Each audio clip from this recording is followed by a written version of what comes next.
जय हिंद मेरे प्यारे बच्चों। आज फिर हम आपके समक्ष आए हैं एक ऐसी प्रेरक प्रतिभा से मिलवाने के लिए जिन्होंने अपनी मेहनत के दम पे सफलता का इतिहास रचा है। तो मैं बुलाना चाहूंगा शक्ति यादव को। आए और अपने मोटिवेशन से आपको एक सही दिशा प्रदान करें और आप अपने सफलता को शीघ्र प्राप्त कर सके। इसी मुख्य उद्देश्य से शक्ति यादव यहाँ आए हैं। साथ ही साथ हम इनका सम्मान भी करना चाहेंगे। हमें मेरे काफी प्रिय छात्र रह चुके हैं और बैच के टॉपर भी रह चुके हैं। आज इन्होंने कर दिखाया, अपने दम को दुनिया के सामने दिखाया। गवर्नमेंट जॉब लेना इस समय बहुत ही मुश्किल काम हो चुका है और सीपीओ एसआई जो कि अब सीएपीएफ एसआई के नाम से जाना जाता है, 2022 की परीक्षा में इन्होंने सीआरपीएफ में सब इंस्पेक्टर के रूप में इनका चयन हुआ है। और मैं बुलाना चाहूंगा शक्ति यादव आए। और बहुत खुशी हो रही मुझे, ऐसा खुशी का पल मैं हर एक बच्चे से चाहता हूं जो शक्ति यादव मुझे दे रहे हैं। लड्डू भी लेकर आए। अच्छा लड्डू नहीं है तो तगड़ी वाली मिठाई लग रही है। मैं पहले आपका माला पहनाऊंगा सबसे पहले इनको, और इसको अभी रख देते हैं। हाँ, मिठाई तो मैं सब खा जाऊंगा।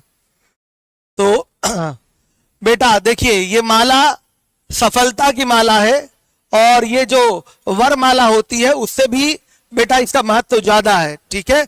और ये सफलता इन्होंने जो इतिहास रचा है, सफलता प्राप्त करी है, तो मुझे इनको सम्मानित करते हुए अपार हर्ष का अनुभव हो रहा है। और इसी के साथ मैं बुलाना चाहूंगा अशफाक सर को। आए, बच्चे को माला पहनाकर इनको सम्मानित करें। और सबसे खुशी की बात है, इनके बड़े भाई साहब सनी यादव जी को मैं बुलाना चाहूंगा, जिन्होंने हमेशा एक प्रेरणा स्रोत के रूप में अपने छोटे भाई के लिए काम किया है। इनको माला पहनाकर सम्मानित करें। और मैं अब इनका मुंह मीठा कराना चाहूंगा। ये सिलेक्शन वाली मिठाई शादी के लड्डू से भी बहुत कीमती होता है। खाइए बाबू, पूरा खाइए। हाँ, खाइए पूरा खाइए। तो देख रहे हैं बेटा, एक दरोगा जी आए हुए हैं जो देश और बॉर्डर की सुरक्षा में। मिठाई खा लूं? मैं पूरा खा लूं बेटा। भाई साहब का भी मुंह मीठा कराइए भाई।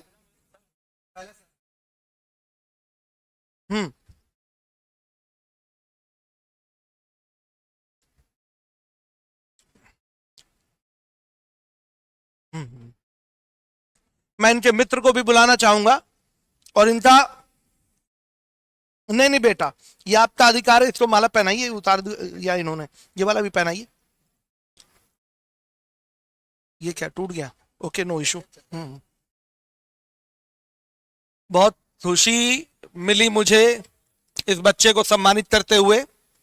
इस सेशन के माध्यम से आपको भी इनका संघर्ष सुन के किस तरीके से सफलता के पथ पे ये बढ़े हैं और फाइनली ये सिलेक्ट हुए हैं, ये सारी चीजें बताएंगे। अपना पूरा आपको एक मोटिवेशन देंगे जिससे आपको सफलता प्राप्त करने में काफी सहयोग प्राप्त होगा।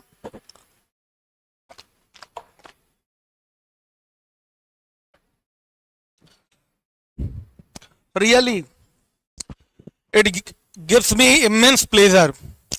बहुत अच्छा लगा इनको ऑनर करते हुए, बहुत प्राउड फील हो रहा है मुझे। मेरे बच्चों, ये एक बहुत अच्छी जॉब है। एसएससी के थ्रू इसका एग्जाम होता है।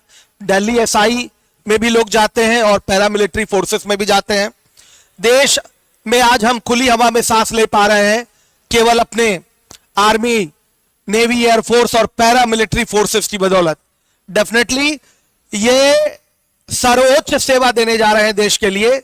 सेवा तो हम लोग भी दे रहे हैं, बच्चों को पढ़ा रहे हैं, और भी बहुत सारे प्रोफेशंस में लोग सेवा देते हैं, समाज सेवा भी डायरेक्ट करते हैं। लेकिन सबसे बड़ी सेवा, जो सर्वोच्च सेवा होती है, आर्म फोर्सेस की होती है, जिसमें इनका सिलेक्शन हुआ है, एक अच्छे पद पर सिलेक्शन हुआ है, सब इंस्पेक्टर के रूप में इनका चयन हुआ है। बहुत खुशी की बात है। हम सभी द स्पीड के टीचर्स की ओर से इनको बहुत बहुत पुनः शुभकामनाएं। और मैं अब माइक शक्ति को देना चाहूंगा। हमारे काफी प्रिय छात्र रहे हैं, सक्सेस जर्नी के बारे में आप जरूर बच्चों को टिप्स अपनी दीजिए।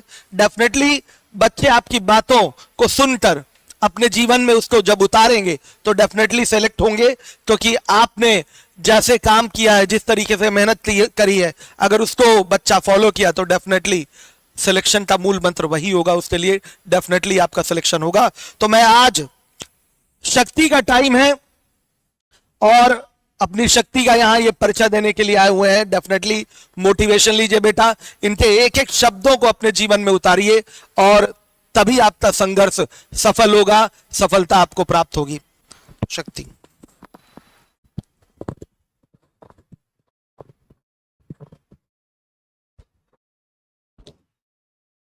Hello everyone. नहीं सर, ठीक। Hello everyone. सबसे पहले मैं वसीम सर को धन्यवाद कहना चाहूँगा, जिन्होंने मुझे इतना अच्छा पढ़ाया, मैथ्स पढ़ाया। उन्होंने अपने जीवन को सबसे अच्छे तरीके से कैसे पढ़ाई करना है और स्ट्रेटजी बहुत अच्छी बताएं सर ने। और सबसे पहले इसमें निरंतर यही कहना है कि जो भी बच्चे इसकी तैयारी कर रहे हैं उसमें लगे रहें, निरंतर तैयारी करते रहें, अपनी जर्नी को बीच में ना छोड़ें। और सर के साथ मेरा काफ़ी अच्छा जर्नी रहा, जो कि मैं दिसंबर 2019 में सर से जुड़ा। मैं इनकी कोचिंग में अपना नामांकन कराया और काफ़ी अच्छे से पढ़ाई भी किया। और हालांकि मैं 3-4 बार क्लास का टॉपर भी रहा हूं, जिसमें बच्चों को प्रोत्साहित करने के लिए, उनको और आगे बढ़ने के लिए, क्लास में अच्छा करने के लिए सर अनेक प्रकार के गिफ्ट भी देते थे, जिससे बच्चों का मनोबल बढ़ता था हमेशा।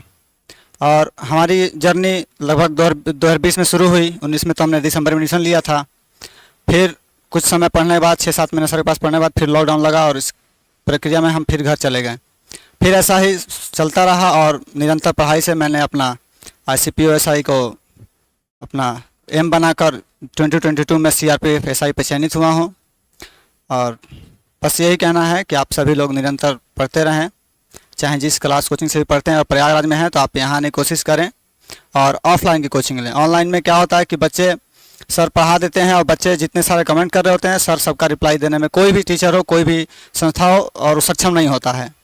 तो इसलिए आप ऑफलाइन में कोचिंग में नामांकन कराएं और सर के सामने रूबरू होने का प्रयास करें। और बस यही सर। क्वेश्चंस मैं बच्चों की ओर से आपसे पूछना चाहूंगा। GS कैसे आपने तैयार करी? सर GS को मैंने पार्टिकुलर सब्जेक्ट को पढ़ा है और उसके बाद ल्यूसेंट से उसको सॉल्व किया, फिर प्रीवियस ईयर पेपर को सॉल्व किया। बस इतना ही GS में करना है और बहुत कुछ PCS लेवल या IAS लेवल का किताब उठा कर नहीं पढ़ना है। ल्यूसेंट और अपना कोई भी एक टीचर जो कि ऑनलाइन या ऑफलाइन से आप पढ़ते हैं, उनसे आप सहयोग ले सकते हैं।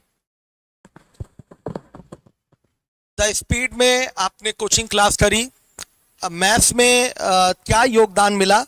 मैथ्स की क्लास यहाँ करने के बाद आपको आपकी सफलता में क्या योगदान रहा मैथ्स का? एक्चुअली मैं द स्पीड की कोचिंग में वसीम सर से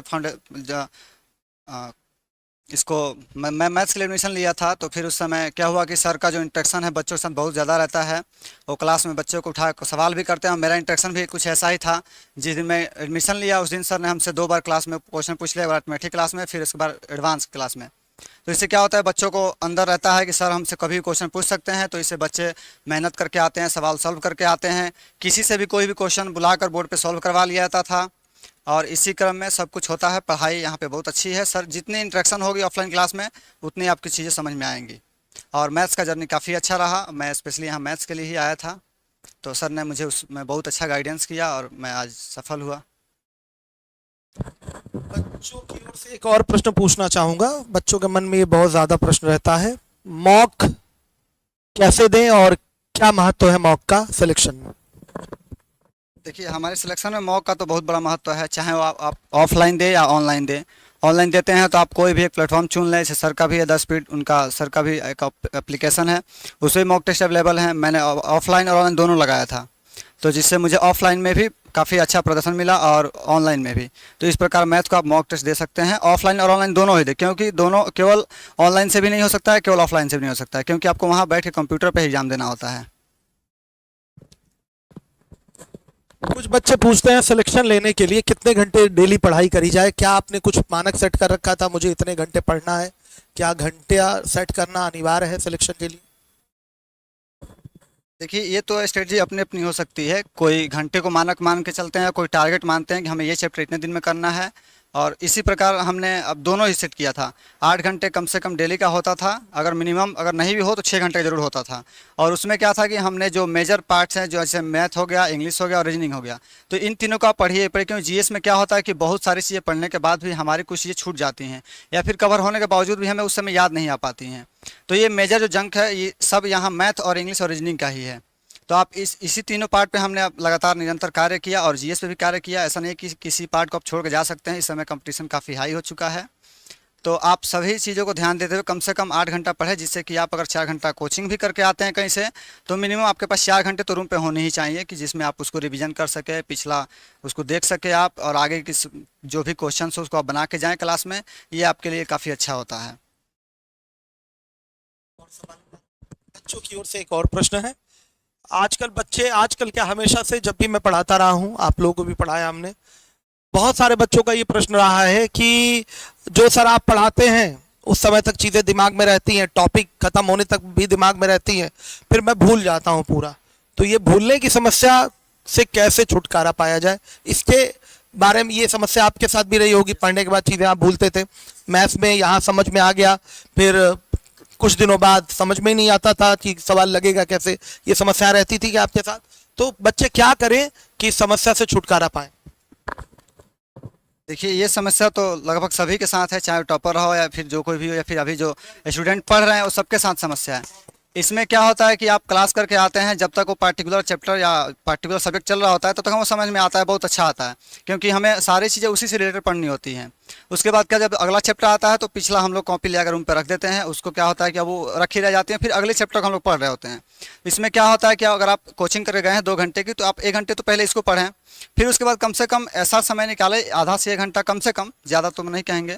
उसके लिए कम से आप क्या करें कि उसको आप रिवीजन कर, जो पिछला चैप्टर पढ़ के आपने जो खत्म हो गया कोचिंग में या क्लास में, या फिर आपने टेस्ट से जहाँ से भी कवर किया हो, आप उसको पहले, जो पुराना आपका चैप्टर हो चुका है, आप उसको भी कवर करें आधा घंटे 1 घंटे का समय निकाल के। ऐसे क्या होता है कि हम लोग पढ़ते जाते हैं और एक लंबा सा पूरा हमारे पास सिलेबस इकट्ठा हो जाता है, और हम फिर उसको दोबारा पढ़ नहीं पाते हैं। फिर हम क्या करते हैं, दोबारा ही कोचिंग ज्वाइन कर लेते हैं। दोबारा कोचिंग ज्वाइन करने में फिर हमारे आने जाने का समय, फिर से वो 6 से 8 महीने तक का समय, ये सारा हमारे लोग का क्या होता है, कंज्यूम हो जाता है, और फिर हमारे सिलेक्शन में बाधाएं आती है। ऐसा हमारे साथ भी हुआ था, खुद मेरे साथ भी हुआ है। तो ऐसा आप लोग ना करिए। जैसे कि अगर आप 4 घंटे क्लास कर गए हैं, तो 4 घंटे तो रूम पे आपको पढ़ना है, और 1 से 2 घंटे ऐसा निकालें कि आप जिस सब्जेक्ट को या जिस चैप्टर को भूल रहे हैं, आप उसकी रिवीजन करते रहें लगातार। इससे आपको इस चीज़ में थोड़ी सी इम्प्रूवमेंट मिलेगी। बहुत बढ़िया, बहुत अच्छे से आपको चीजें समझाई जा रही हैं। शक्ति ने अपना शक्ति प्रदर्शन बहुत मजबूत करा है आपके सामने। इन्होंने एकदम ऑफिसर लाइक क्वालिटी, जो एक सब इंस्पेक्टर के अंदर होनी चाहिए, पूरा उसका परिचय दिया है। अभी इनकी ट्रेनिंग स्टार्ट होगी। डेफिनेटली बेटा, जब अगली बार जब ये आएंगे तो एसी के पद पे, असिस्टेंट कमांडेंट के पद पे ये पक्का चयनित होंगे। और तो और मैं ये चाहता हूं कि इन जैसे बच्चे जो भी हैं हमारे, डेफिनेटली सिविल सर्विसेज क्रैक करें, और ये कर लेंगे, क्योंकि इनके अंदर जोश है, ये इनके अंदर कंटिन्यूटी बहुत ज्यादा है, ये लगातार पढ़ाई से जुड़े हुए हैं। तो जॉब मिलने के बाद भी शक्ति, इसी तरीके से शक्ति बनाए रहिएगा, डेफिनेटली आप बहुत अच्छा करेंगे। एक आखिरी प्रश्न मेरा आपसे, ठीक है? आजकल आप लोग तो रील्स वील्स की दुनिया में नहीं खोए थे, क्योंकि आप लोग जस्ट ये रील्स का फैशन 1 साल से मेनली आया हुआ है, आप लोग तो इन चीज़ों से बहुत दूर रहे हैं। आजकल के हमारे बच्चे 95%, 95% बच्चे रील्स में, बच्चियां सब रील्स में खो से गए हैं। और मैं भी रील्स देखता हूँ, ऐसा नहीं है, लेकिन मेरा तो जो होना था हो चुका है। अब इसके आगे तो हमारा कुछ होना नहीं है, ना मुझे कोई कंपटीशन देना है, ठीक है?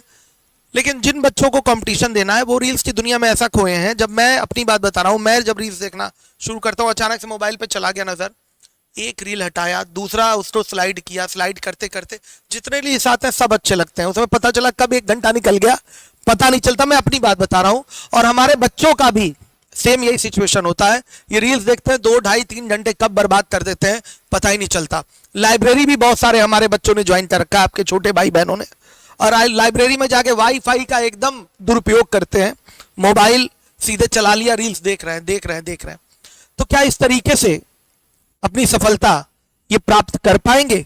और रील्स की लत, रील्स की जो एडिक्शन है, उससे बच्चे कैसे छुटकारा पाए, इसके बारे में कुछ अपनी सलाह आप जरूर बच्चों को दीजिए।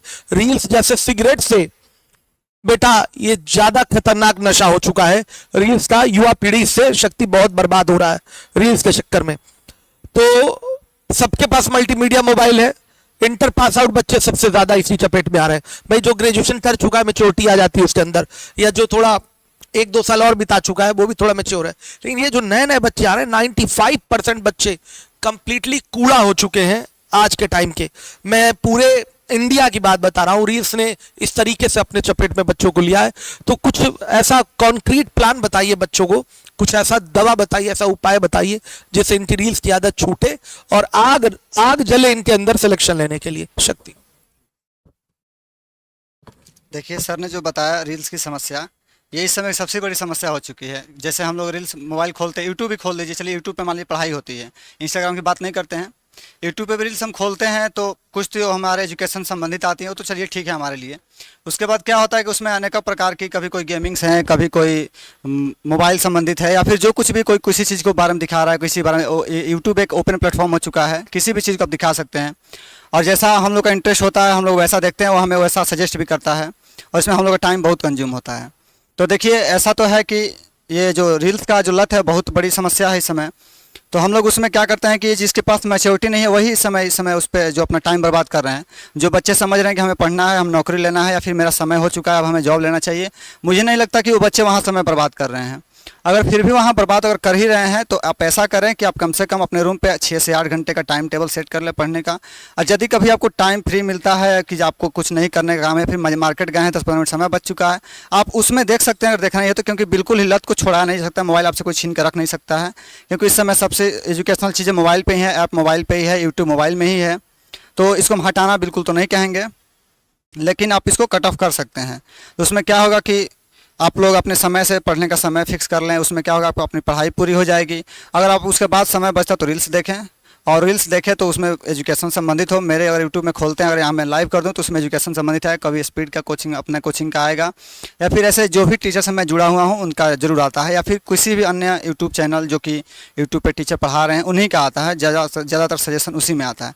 तो आप अगर पढ़ाई संबंधित देखते हैं तो आधा घंटा इस चीज़ में आप काट के डाल सकते हैं कि आप देखें मोबाइल चलाते हैं, पर ऐसा नहीं कि आप 8 घंटे पढ़ने बजाय 8 घंटा रील्स देख रहे हैं और 2 घंटा पढ़ रहे हैं। तो इससे आपकी सिलेक्शन कभी नहीं होगा, आज नहीं होगा, कभी नहीं होगा। ये सीपीओ का किसी भी एसएससी के किसी भी एग्जाम में आपका सिलेक्शन नहीं होने वाला है, ये बात सच है, आप मान के रख लीजिए।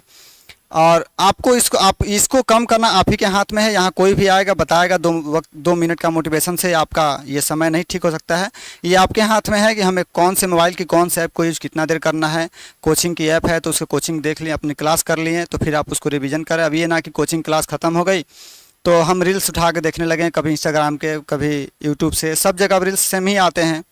तो आपको इस चीज़ को आप ही को कम करना होगा। आपको सेट अपना टाइम, आपको प्रायोरिटी देनी होगी कि मेरी चीज़ प्रायोरिटी क्या है, रील्स हैं या मेरी पढ़ाई है या मेरा करियर है, जो भी आप उसको जो आप समझते हैं। तो मेरे अनुसार तो इतना ही कहना है, आप बस निरंतर पढ़ाई करिए, बस इसको फोकस रखिए कि आपको जॉब लेना है। एक नहीं, अगर साल भर में, तो मैं नहीं कहूँगा कि बहुत इतनी भी एसएससी शॉर्टकट नहीं है कि आप साल भर में जॉब ले सकते हैं। जैसे 2 घंटे क्या कहते हैं कि आप 2 घंटे पढ़ के तो पढ़ाई पूरी नहीं कर सकते हैं, जॉब नहीं ले सकते हैं। इसलिए आप प्रायोरिटी सेट करना होगा आपको कि आपको क्या करना है, क्या नहीं करना है। ये बस इसके बारे में इतना ही कहना चाहूँगा। बाकी सर बहुत शानदार विचार, बहुत उम्दा विचार, उच्च कोटि का विचार अपने आपके सामने, आपके समक्ष शक्ति ने रखा है। बेटा ये आपके बैच के टॉपर रहे हैं, और ये आपके बीच से निकले हुए ही ऐसे सितारे हैं जो देश की सुरक्षा में महत्वपूर्ण योगदान देने जा रहे हैं। गर्व है हमें ऐसे छात्रों पे जिनको हमने पढ़ाया है, जिन्होंने अपनी मेहनत के दम पे सफलता का इतिहास रचा है। इसी के साथ शक्ति के बड़े भाई साहब आए हैं, मैं कहूंगा 2 शब्द इनको सम्मानित करने के लिए बोलें।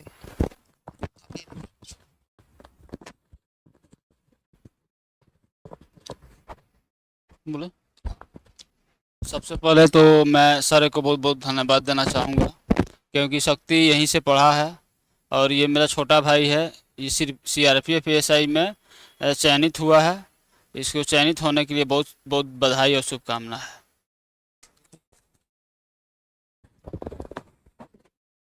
दीपक सर, दीपक सर कहाँ हैं? बुला दीजिए, बच्चे के लिए 2 शब्द बोलें। मुझे बहुत खुशी हो रही है, शक्ति आज अपना कीमती समय निकाल कर यहाँ आए हैं आप लोगों को मोटिवेशन देने के लिए। तो डेफिनेटली जो भी बच्चे तैयारी से जुड़े हुए हैं 24 का टारगेट रखें। द स्पीड ने एसएससी की किसी भी परीक्षा में सर्वाधिक सिलेक्शन दिया है, हमेशा हमारा इतिहास रहा है और हर बार हमने इतिहास बनाया है। डेफिनेटली रिकॉर्ड तोड़ सिलेक्शन आपके यहाँ एसएससी में होते हैं, इवन सभी एग्जाम में होते हैं। यूपीएसआई में भी सबसे ज्यादा सिलेक्शन आपके द स्पीड कोचिंग से ही हुआ, चाहे वो लेखपाल का फाइनल रिजल्ट आएगा आप देख लीजिएगा, उसमें भी सबसे ज्यादा सिलेक्शन होगा। एसएससी सीजीएल में 500 प्लस 2022 में सिलेक्शन हम लोगों ने दिया, 23 में भी सबसे ज्यादा सिलेक्शन देंगे, हर साल सबसे ज्यादा सिलेक्शन दिया है। इसका कारण क्या है? शक्ति जैसे लोग। डेफिनेटली ये लोग ऐसे लोग हैं जिन्होंने अपनी ऊर्जा को संचित करके एक डायरेक्शन में लगाया, तब उसका प्रतिफल इन लोगों को प्राप्त हुआ है।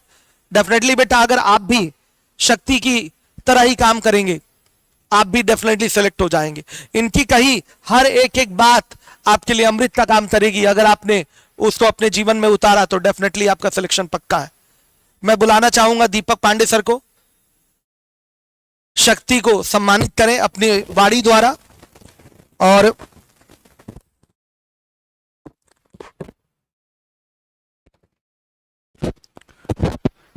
सबसे पहले तो मैं आपको बहुत बहुत देता हूँ, और अगर आप एक कम एज में आप इस मुकाम को आप हासिल कर रहे हैं तो ये बहुत बड़ी उपलब्धि है। और जो पूरा द स्पीड परिवार है वो बच्चों के साथ लगा हुआ है लगातार, और आप देख रहे हैं कि एक एक जो सिलेक्शन है हम लोग आप लोगों को जो भी बच्चे आ रहे हैं इस सारी चीज़ों को हम लोग आपके बीच ला करके साझा कर रहे हैं। ठीक है, तो बहुत बहुत धन्यवाद आपको। ठीक है, बहुत खुशी का पल है ये हमारे लिए, गर्व का पल है और बहुत यादगार पल है। हम चाहेंगे कि हमारा हर एक बच्चा शक्ति बनकर दिखाए, सिलेक्शन लेकर दिखाए। और डेफिनेटली वनडे एग्जाम, एसएससी का एग्जाम हुआ, एनटीपीसी हुआ या कोई स्टेट लेवल एग्जाम हुआ बेटा, ये आपके सिविल सर्विसेज की तरह अनिश्चित नहीं है। सीट भी पर्याप्त आती है, अगर आपने मेहनत करी है तो रिजल्ट भी मिलता ही मिलता है, इसमें कोई इफ बट नहीं है, डेफिनेटली सिलेक्शन मिलता है। शक्ति आप यहां आए हैं, हम चाहेंगे अगली बार इससे बड़े पद पे आप सिलेक्शन लेकर आप यहां आए, हमें बहुत खुशी होगी। और फाइनली अपना एक गोल सेट रखिएगा कि आपको यूपीएससी क्रैक करना है, सिविल सर्विसेज में आना है। हम चाहेंगे कि आप आईपीएस बनके अशोक चिन्ह यहां लगाकर, स्टार लगाकर आप यहां हमारे समक्ष आए, और हमें बहुत खुशी होगी। इसमें समय लगेगा, 3, 4, 5 साल का समय लगेगा, क्योंकि अब तो जॉब में भी आ गए, पढ़ने का पूरा समय मिल नहीं पाएगा। जो भी 3 घंटा मिले, 2 घंटा मिले, उसको आप पढ़ाई की ओर हमेशा लगाइएगा। डेफिनेटली आप यूपीएससी भी क्रैक करेंगे, इस बात तो भूलिएगा नहीं। ये आपका अंतिम सिलेक्शन नहीं है, ये शुरुआत है, ये तो अभी शुरुआत है। आप निश्चित तौर से देखेंगे एक समय ऐसा आएगा जब शक्ति, पूरी शक्ति के साथ आईपीएस बन के यहां आएंगे, हम सभी का सीना गर्व से और बेटा चौड़ा हो जाएगा। मैं ईश्वर से ये कामना करता हूं, ये दुआ करता हूं कि शक्ति अपने जीवन में जिन ऊंचाइयों की इच्छा रखते हैं उन ऊंचाइयों तक पहुंचे। हम सभी का आशीर्वाद शक्ति आपके साथ है। साथ ही साथ मैं इनके माता पिता का भी आभार प्रकट करूंगा, उनको भी सम्मानित करना चाहूंगा अपने वाणी द्वारा कि जैसे पुत्र को उन्होंने जन्म दिया, जो देश के लिए सर्वोच्च सेवा देने जा रहा है। हम सभी के लिए गर्व का पल है, गर्व का क्षण है, बहुत खुशी की बात है। गॉड ब्लेस यू शक्ति, आप जीवन में ऐसे ही आगे बढ़ते रहें, कर्तव्य पथ पे ईमानदारी से चलते रहें, ईश्वर आपको शक्ति प्रदान करे। हम सभी का आशीर्वाद आपके साथ है। जय हिंद।